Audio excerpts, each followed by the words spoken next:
ஸ்ரீ சக்கரம் பக்தி சேனல் மெய்யன்பர்கள் நேயர்கள் அனைவருக்கும் பணிவான வணக்கங்கள். இன்றைக்கு நாம் சிந்திக்க இருப்பது பங்குனி மாத பலன்கள். அதற்கு முன்பாக பங்குனி மாதத்தின் சிறப்புகளை மேற்கொள்வோமாக. ஆக பங்குனி மாதத்தில் மீன ராசியில் சூரிய பகவான் பிரவேசிக்கின்ற காலமே பங்குனி மாதம் என்று அழைக்கப்படுகிறது. 330 டிகிரி பங்குனி மாதத்தில் மீன ராசியில் சூரியன் பிரவேசிக்கின்ற காலகட்டங்கள் 330 டிகிரியிலிருந்து 360 டிகிரியாக கடக்கின்றார்கள். ஒரு நாளைக்கு ஒரு டிகிரி, அப்போ 30 டிகிரி என்றால் ஒரு மாதம்.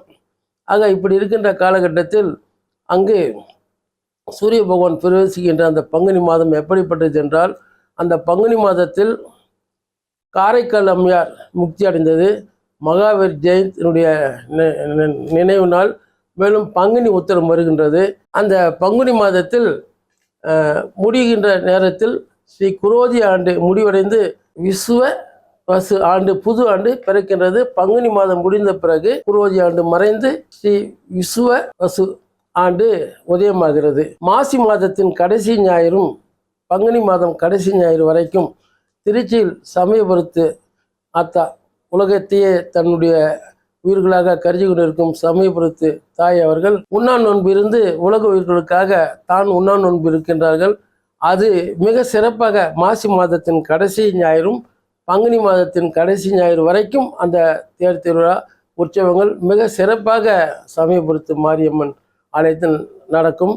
ஆக இதெல்லாம் பங்குனி மாதத்தின் சிறப்பு பலன்களாக நாம் கருத்தில் கொண்டு அடுத்தபடியாக நாம் பங்குனி மாதத்தின் 12 ராசிகளுக்கும் உண்டான பலாபலன்களை சிந்திப்போமாக.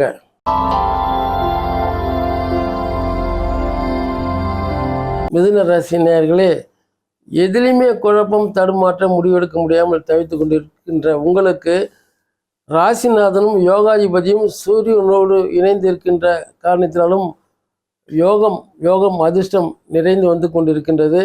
தடுமாற்றங்கள் நீங்கும், பதட்டம் நீங்கும். அதே போன்று உங்களுக்கு விரயஸ்தானத்தினுடைய அதிபதியும் 5ஆம் அதிபதி பஞ்சமாதிபதி சுக்கிர பகவானும் உச்சத்தில் இருக்கின்ற காரணத்தினால் நீங்கள் நினைத்ததெல்லாம் நடக்கும். மற்றும் பல வித்தியாசமான ஒரு உணர்வுகள் சூழ்நிலைகள் உங்களை வந்து ஆட்கொள்ளும். மேலும் நிறைய ஆன்மீக பயணங்கள் மற்றும் லௌகிக எண்ணங்கள் எல்லாம் உங்களை சிறப்பாக உயர்த்தி செல்லும்.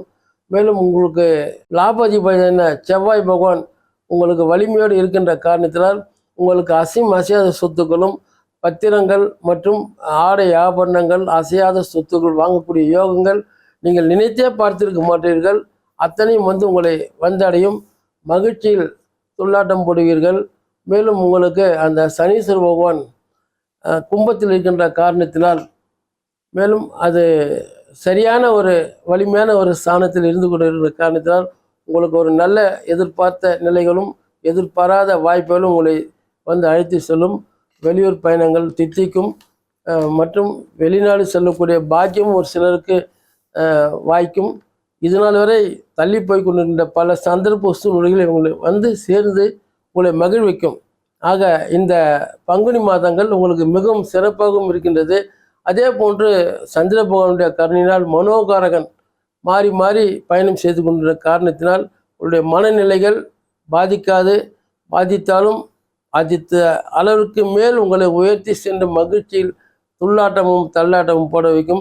ஆக இந்த பங்குனி மாதம் வெகு சிறப்பாக உங்களுக்கு இருந்து கொண்டு தான் இருக்கிறது. நீங்கள் சனீஸ்வர பகவான் மற்றும் விநாயகர் பெருமானையும் ஆஞ்சநேயர் பெருமானையும் வழிபாடு செய்தால் மிகவும் சிறந்த பரிகாரமாகும்.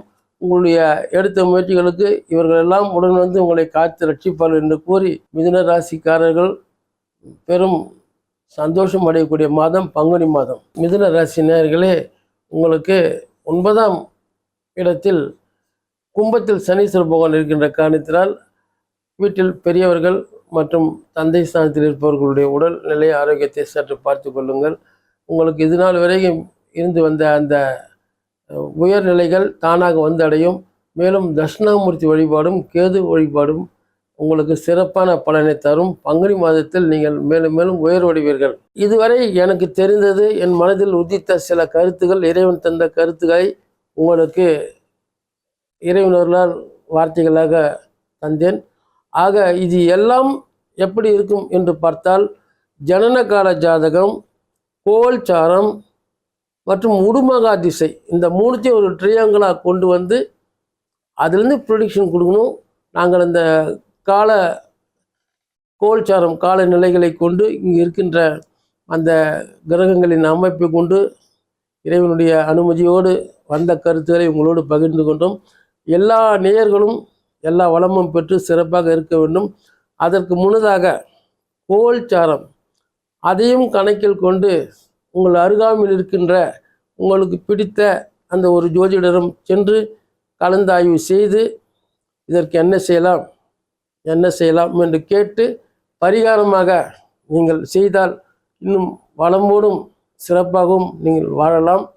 இப்பொழுது இருக்கின்ற நிலையில் நீங்கள் எல்லோரும் சிறப்பாக இருப்பீர்கள் என்று ஸ்ரீ சக்கரம் பக்தி சேனல் சார்பாக உங்களுக்கு ஒரு கருத்தாக பணிந்து தெரிவித்துக் கொள்கிறேன். இன்னும் ஒரு பிரிதொரு சந்தர்ப்பத்தில் உங்களை சந்திக்கிறேன். ஜோதிடர் சரவணாமிர்தம். வணக்கம்.